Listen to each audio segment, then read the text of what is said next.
మీ అందమైన ఇంటికి మన వర్క్లో అయితే చాలా డిజైన్స్ అయితే ఉన్నాయి. ఇగో ఈ మాదిరిగా త్రిబుల్ బొద్దులో వీటిలో చాలా రకాలు అయితే డిజైన్లు ఉన్నాయి. ఇగోండి మీకు ఇది ఒక మోడల్ అనమాట.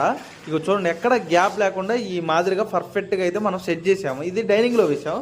ఇదే డిజైన్ని హాల్లో వేసుకోవచ్చు, సిట్అవుట్లో వేసుకోవచ్చు. మంచి లుక్, ఎక్కువ స్పేస్ ఉన్న కాడ ఎక్కడైనా సరే మంచి లుక్ వస్తుంది. అలాగే మీరు టెర్రస్ మీద చాలామంది ఇగో మామూలుగా ఫ్లోరింగ్ లాగా వదిలేస్తున్నారు. ఇగో ఇక్కడ చూడండి ఏ విధంగా వేశారు. మొత్తం పర్ఫెక్ట్గా తాండూరు వేసి దానిపైన మనం ఇంకో ఈ పిల్లర్ దిమ్మిలు అనమాట. ఈ పిల్లర్ దిమ్మిలు అన్నిటికీ మనం పర్ఫెక్ట్గా గ్రానైట్ అయితే వేసామన్నమాట. ఎట్లా మీరు ఏదైనా ఫంక్షన్ చేసుకున్నా సరదాగా సాయంత్రం పూట 10 నిమిషాలు టెర్రస్ మీదకి వచ్చి ఎంజాయ్ చేయాలన్నా, ప్రశాంతంగా కూర్చోవాలన్నా మంచిగా బ్రహ్మాండంగా ఉంటుంది. ఈ మాదిరిగా అయితే సిట్టింగ్ అయితే మనం పర్ఫెక్ట్గా సెట్ చేసామన్నమాట. ఇగో చూడండి మొత్తం డిజైన్తో సహా. ఇగోండి మీరు జిమ్ చేసుకోవాలన్నా సరే ఈ మాదిరిగా ఇట్లా స్పేస్ అనేది ఎక్కువ ఉంటుంది. వాకింగ్ చేయాలన్నా సరే ప్రశాంతంగా 10 నిమిషాలు కూర్చోవాలన్నా చాలా బాగుంటుంది. ఈ మాదిరిగా ఒకసారి ట్రై చేయండి.